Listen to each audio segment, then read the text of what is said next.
Terungkap dalang dibalik tuntutan bagi Ferdy Sambo CS, dibongkar Waketu LPSK ternyata bukan jaksa, tapi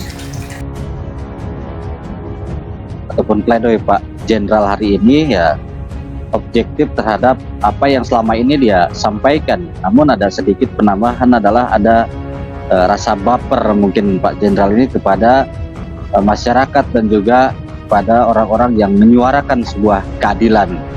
Lalu dia juga konsisten, dia tidak memiliki niat untuk membunuh Yosua secara berencana. Ini sangat semakin rancu dan janggal. Kenapa? Karena dia pernah menanyakan kepada Ricky bahwa apakah kamu sanggup untuk menembak, kan seperti itu kalau tidak salah.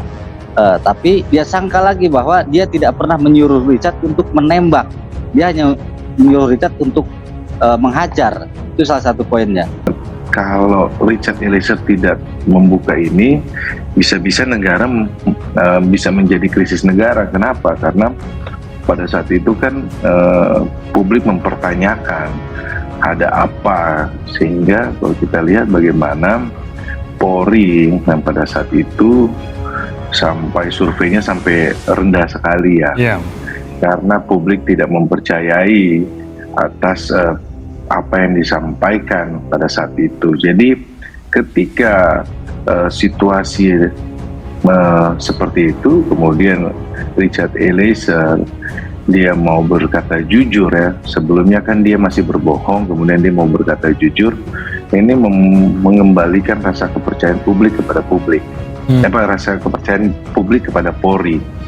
Nah ini yang kita lihat ya. Kemudian setelah itu Richard Eliezer konsisten dalam proses penyidikan, kemudian menyampaikan apa yang sebenarnya diikuti oleh alat bukti yang lainnya, kemudian disesuaikan dengan keterangan saksi yang lainnya, sehingga kasus ini menjadi terang dan bisa dilimpahkan ke muka persidangan.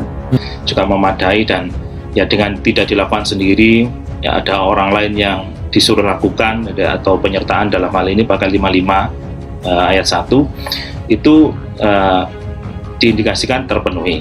Nah, sebenarnya yang tadi disampaikan untuk perintah hajar ya, itu kan juga masih ada perlu pembuktian, didukung oleh pembuktian yang lain, misalnya dari sisi balistik. Kenapa? Karena kalau perintah tadi adalah berhenti ketika Richard menembak. Nah, Richard kan Eliezer menembak itu kan hanya 3 sampai 4 kali menembak. Tapi kan hasilnya ya antara masuk dan keluar itu kan sekitar 7 dan 6 ya kan begitu kan. Tuntutan 12 tahun pidana dari jaksa bagi Richard Eliezer masih menjadi hal kontroversial hingga saat ini. Pasalnya keputusan jaksa terkait tuntutan untuk Richard Eliezer tersebut dinilai tidak sesuai. Apalagi Richard Eliezer merupakan satu-satunya terdakwa yang menyandang status justice kolaborator. Selain itu, ketiga terdakwa lain yang dinilai terlibat dalam rencana pembunuhan terhadap Brigadir J justru mendapat tuntutan lebih ringan.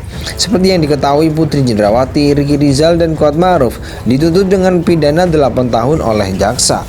Atas hal tersebut, banyak yang menilai adanya permainan hukum dalam tuntutan para terdakwa. Terbaru, Menko Polhukam Mahfud MD bahkan menyebut adanya gerakan bawah tanah soal tuntutan khususnya untuk terdakwa Ferdy Sambo. Edwin Bartogi Pasaribu selaku Wakil Ketua LPSK juga berpendapat serupa terkait soal tuntutan hukum untuk Richard Eliezer. Jaksa dalam tuntutannya menilai kelima terdakwa terbukti bersalah melakukan tindak pidana pembunuhan terhadap Brigadir J yang direncanakan terlebih dahulu sebagaimana diatur dan diancam dalam dakwaan pasal 340 Kitab Undang-Undang Hukum Pidana junto pasal 55 ayat ke-1 KUHP. Kuat Ma'ruf menjadi terdakwa pertama yang menjalani sidang tuntutan pada Senin 16 Januari 2023. Kemudian ia dituntut pidana penjara 8 tahun.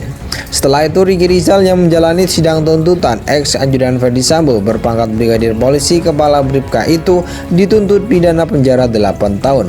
Selang sehari atau Selasa 17 Januari 2023, sidang tuntutan dengan terdakwa Ferdy Sambo digelar.